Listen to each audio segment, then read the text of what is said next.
Have you back with us. I always look forward to these conversations because we get a chance to discuss big ideas about where India is going. But before I start, ladies and gentlemen, Piyush Goyal ji has won his seat from Mumbai by 3.5 lakh votes. So how does it feel to be an electoral winning politician now?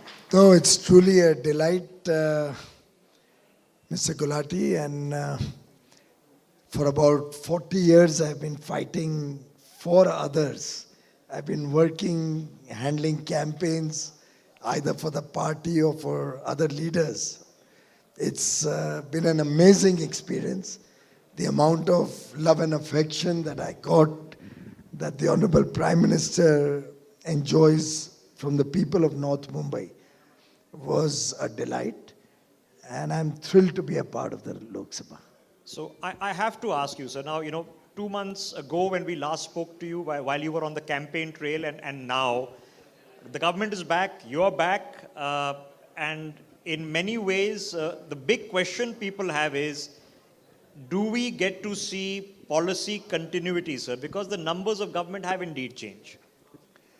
Well, I can assure you and through you, all your viewers, there will be both policy continuity and there'll be further reform, there'll be further improvement in the policy, there'll be a greater thrust to various programs of the government. The Honorable Prime Minister only 2 days ago is on record at having advised all the chief ministers to take all our programs to saturation so that every beneficiary can get the benefit of our various programs. I've just come from a meeting with the footwear manufacturers and we are introducing BIS quality standards so that all the consumers, 140 crore Indians, get good quality of footwear. And all of these are things which have been going on for many years. It's all policy continuity. Okay, so policy continuity, but what do you think changes? Because in some cases, the implementation has to be done through bodies and the states. And now you're saying that the opposition is in boycott mode. They want to boycott you in parliament. They want to boycott Niti Aayog meets. Can it be implemented? Can the rollout still be smooth? Or is it a face-off? Well, I think it'll be a few people who may boycott a meeting like this. The people at large want good things to happen in their life. Let me also assure you that save and except 1 or 2 states, most other states, even though there may be opposition rule, are willing to implement all the schemes of the central government. So let's take the industrial parks. The Honorable Finance Minister announced 12 industrial parks are coming up. It's not as if all those parks are in BJP rules. Including the largest one in Maharashtra, I'm told. The largest ever. No, not the largest ever, but amongst these 12, the largest is in Maharashtra. Now, it doesn't mean that all the projects are in BJP rule states. When other parties, governments in the states have also given proposals, have also desired to have an industrial park in their state, they get it. When the textile parks came, the first park approved was Tamil Nadu, not run by the BJP. It's a Congress DMK government. Second park was in Telangana. Again, at that time run by the BRS, now by the Congress. So, this government has never discriminated and has always worked with every state with equal consideration. Most of our projects go through a bidding or a challenge route and everybody has every right to participate in that. And the best state or the best man wins. And I can assure you that going forward also, Prime Minister Modi looks at 140 crore Indians, irrespective of the state they may reside in, irrespective of who runs that state.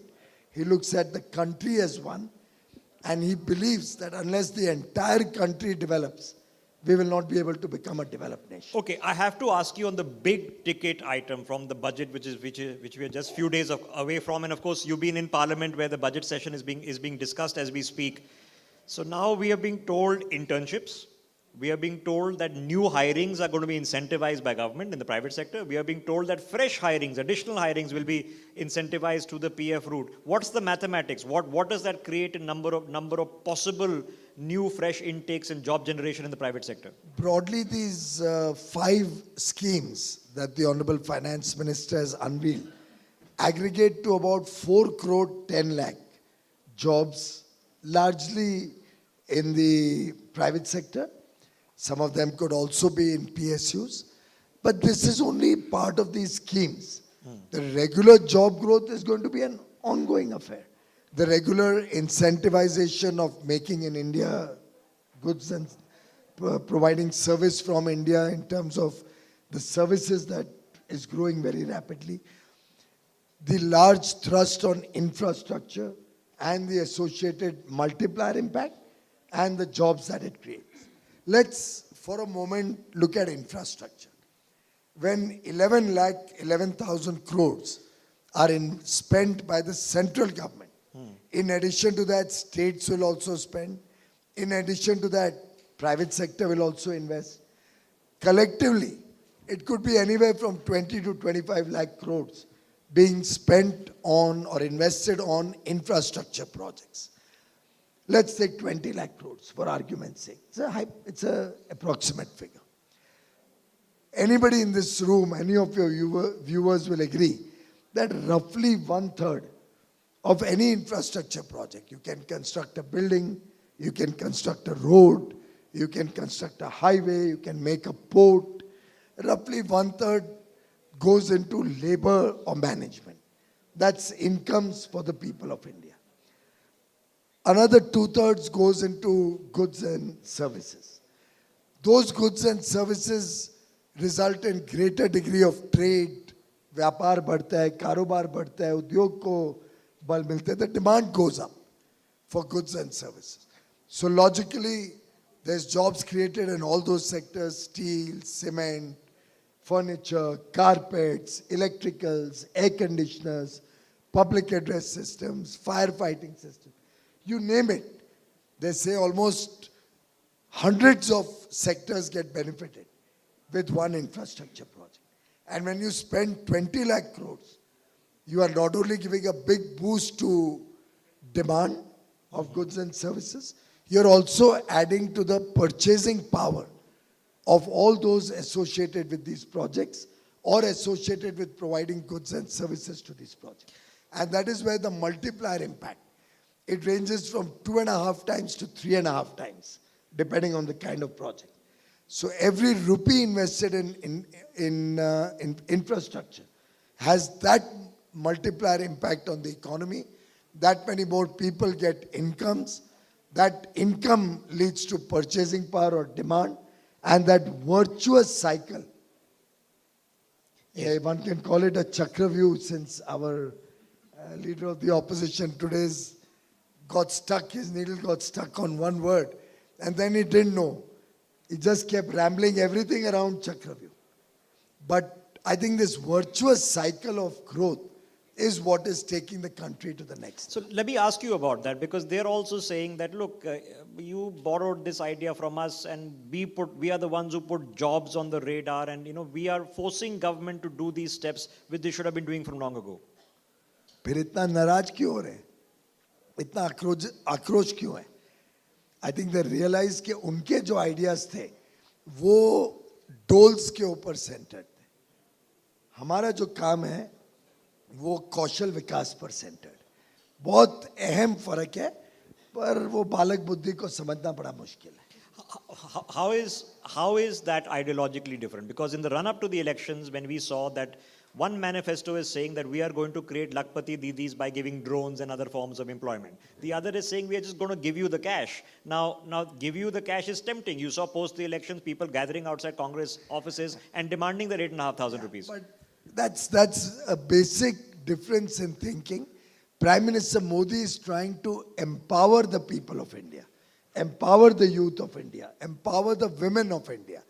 What the Congress has traditionally done is weaken large sections of society, make them dependent on government, and in some sense build up their vote banks. I remember there was a time where every scheme of the government was divisive in nature. They were dividing that this benefit will only go to certain section. This benefit will only go to a few people. What Mr. Modi did was he tried to saturate schemes so that everybody who deserves or who needs that can benefit from a scheme. I think it's more an understanding that an Indian, the DNA of a person born in India, doesn't accept charity for his livelihood, for his life. He prefers to be empowered and wants a good quality of life for his family on the strength of his work. मुझे नहीं लगता भारत का एक सामान्य व्यक्ति सिर्फ खैरात के ऊपर जीना चाहते हैं. वो आत्मनिर्भर होना चाहते हैं, वो अपने पांव पे खड़ा होना चाहते हैं. But there's a conundrum here, and when we posed this question to the Prime Minister when we interviewed him, and he said that not even the opposition says that in the delivery of the schemes there has been favoritism. Nobody has levied the charge in 14 years as Chief Minister, 10 plus years as Prime Minister. But there are going to be people who are the beneficiaries of the house, they've got the jal, they've got the toilet, who necessarily will not become your voters. That's fine. हमने कभी उनको देते वक्त ये नहीं पूछा आपने vote किसको दिया था, या ये नहीं कहा कि देखो हमने दिया अगली बार हमें वोट करना. I think Prime Minister Modi ने हम सबको, he has always taught us that once the election is over, your duty is to work for 140 crore Indians. Now you are a servant of or sevak of the people of India. And very often we come across a situation where one feels that if we take this decision, it can help us in a state election or in a local election. He never allows us to do that. He says decisions will not be taken based on an election coming up or on what is good for an election coming up. Take a decision which is good for the country. Take a decision which is good for the people of India. But how is the digestion been, sir? Because now you've had a few weeks to figure it out. You have your internal meetings. In a two states, which was the difference between the 272 and 240, what was the issue? Well, I think a good section of society, a large section of society, got carried away in a rhetoric which was absolutely untrue. And possibly the counter to that rhetoric may not have reached the people well in time. That's one of the reasons that we could see in some parts of Maharashtra, some parts of Rajasthan.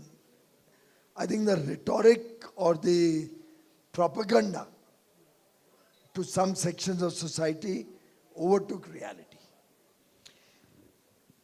Maharashtra, you mentioned, you are of course a member of parliament now, and is coming up in elections, and perhaps the most complex election because the parties that have been existing or subsisting for decades, either no longer exist or have been split across the board. It's a complex election. How do you think it fares, and how do you intend to put the puzzle pieces together there? I think we have a very strong coalition with the Shiv Sena and NCP, RPI Athavale, Jankar's party, and with MNS supporting us. Even in the last election, the Lok Sabha election, I don't know if you're aware, we lost more than 10 seats, just the BJP alone, with less than 30,000 votes. And overall, if you see the vote share, we are only 2 lakh votes less than the Mahavikas Aghadi, the Congress-led alliance.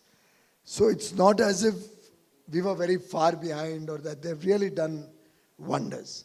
In the initial phases of the election, particularly in Vidarbha and Marathwada, I think the narrative that they were able to propagate took us in by surprise also, but you can't win every election on falsehood.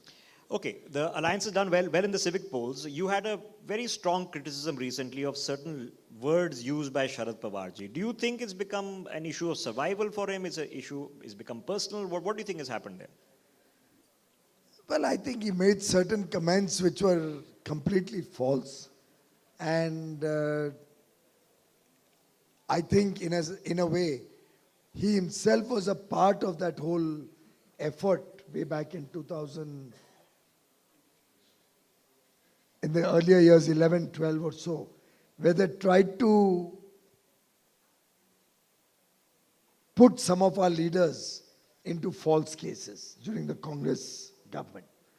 I think finally the Supreme Court has very clearly said that those cases were false, that those cases were without any basis whatsoever. And with Sharad Pawarji talking about those cases, it clearly showed that he's getting a little bit desperate and wary of the prospects of his alliance in the next election. Okay, Rahul Gandhi, some can argue that he has had 10 years of turmoil. I mean, it's not been an easy 10 years. Congress performance, worst ever in history, then slightly better than worst ever in history. And as you yourself point out, 3 elections and you still can't make 200. Does that qualify as struggle? Does that qualify as sangharsh? Has he earned his place as LOP this time around? Well, at least from the speech that I heard today. 90-minute speech. He spoke for almost more than an hour. Oh, did he? Yes, that's I the wondering where recording. Yeah. ek ghanta kis No, cheez mein- afterwards when he came out, there's an issue regarding press and all that. It became a long wall drawn out thing suggestion in parliament. So is it an energized Rahul Gandhi? I don't think so. I would have expected him to raise the level of the debate. Now, if you look at the content of what was said today, he was talking about everything except the budget itself. The criticism that he sought to try and create or make had nothing about the budget. He talked about caste-based census. He talked about giving the farmers support on a legal guarantee for MSP. He spoke about all extraneous issues. None of these are a part of the budget in any case. All of these are issues which are taken up on different debates, different fora. When we are discussing the budget, one would expect him to, if at all there are any shortcomings, try to point out those shortcomings in the budget. We found none in his speech. If at all there are some suggestions for improvement, we found none in the speech. If at all there are any suggestions of which will help the country grow faster, country do better in the future, at least I did not find one in the speech. Everything he spoke about was only propagating either a divisive agenda or issues on which his own government's track record is extremely pitiable. Let me give you a simple example. Who sat on the report from 1955 to 75 or 77 to provide support, affirmative action to the OBCs? Who opposed the Mandal Commission in the first place? आज बड़ी बड़ी दुहाई देते हैं about sections of society not getting their rightful share. Who opposed the Mandal Commission? When they talk about secretaries of the government of India not being from particular communities, does he realize that all those who are secretaries today were recruited when the Congress was in power? हम तो सरकार में नहीं थे. In the years in which these secretaries were recruited, all those who are today secretaries or additional secretaries are largely people who were recruited from 91 to 96. If you take the list of all the secretaries, that was the Congress government in power. It is they who recruited all these who, by period of time, have become secretaries in the government of India.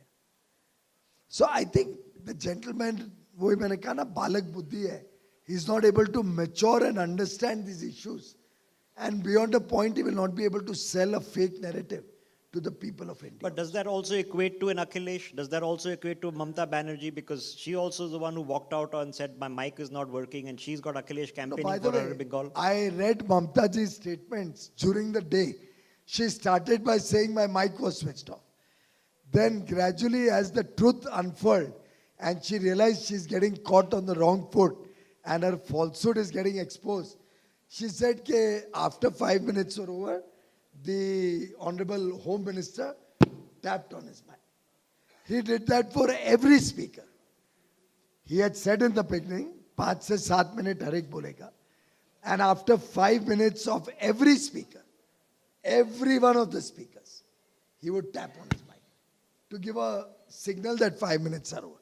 And before every speaker, there was a clock which was indicating the time. I was not in that meeting, but Mamta ji herself let the cat out of the bag. Morning she said Mike was out, afternoon when she went out. By evening she realized कि मेरी चोरी पकड़ी गई, झूठ पकड़ा गया. तो बाद में उन्होंने सच्चाई बताई कि सिर्फ एक टैप किया था. Okay. And she got an excuse to walk out. Okay, I know my time with you is limited, but I want to go back to a few of the technical questions now. You mentioned saturation of schemes. How close are we, sir? Because before the elections, we were told we were very close in providing houses, in providing toilets. How close are we now? Well, in terms of toilets, I think that we have not heard from anywhere any complaint that toilets were not provided. Jal Jeevan Mission is an ongoing scheme. 2014 में, when in 2014, only about 3.5 crore families received tap water connection in their home. We are at a figure of 14 crore plus today. And we hope to take it to every home in the country, that everybody gets tap water, Nal Se Jal, through the Jal Jeevan Mission. In Ujjwala, we had saturated the scheme. Everybody had received a gas connection. But we realized that families grow, families split, children become old, and nuclear families, they get their own home.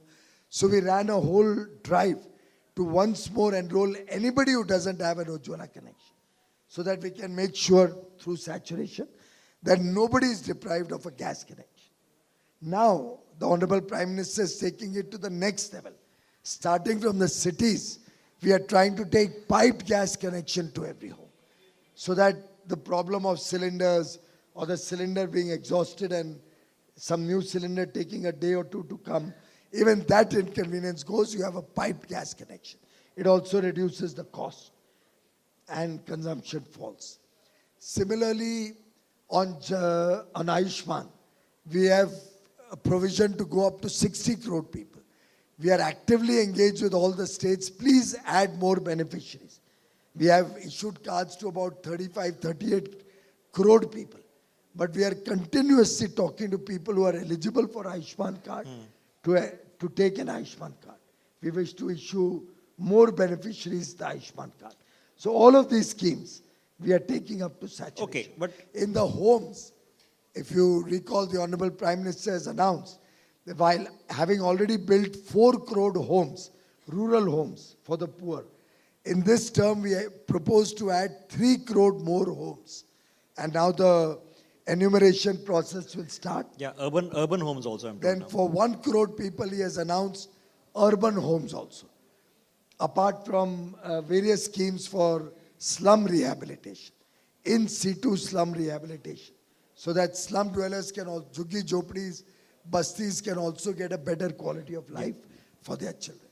So this government is committed for the welfare of the poor, is committed to provide a better quality of life for the poor. In a way, we want to make sure food, clothing, shelter, healthcare, education, road, water, electricity, digital connectivity, all these basic needs of 140 crore Indians are taken care of, so that 140 crore Indians, particularly our youth, is empowered to dream big, to aspire for the big and better things of life.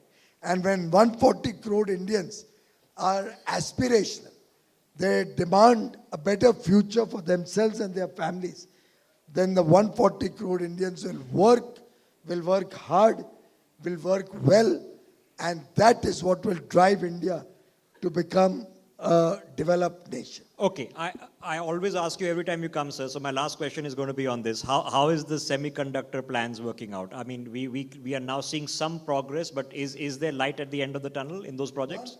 One semiconductor unit right up to chips is proposed to come up in Assam. A lot of people are coming up for AMTP. A lot of people are coming up for designing in India. And this whole thing, the whole semiconductor business is a process.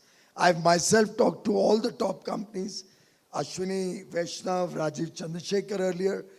We have all been engaged in this effort to attract the semiconductor industry to India. The Honorable Prime Minister has had dialogue with many top leading semiconductor companies. They all assure us that going through the stages of evolution of semiconductor is important. First design comes, then AMTPs, and step by step, there will be a greater degree of India-made semiconductors fully. I can assure you the projects are taking off as per schedule. Looking forward, exciting because it's so core to the future of the country. Piyush ji, as always, great to have you and congratulations once again on your Lok Sabha win. Good to have you on our platform once again. Always a pleasure, sir. Thank you. Thank you, sir. Thank you so much.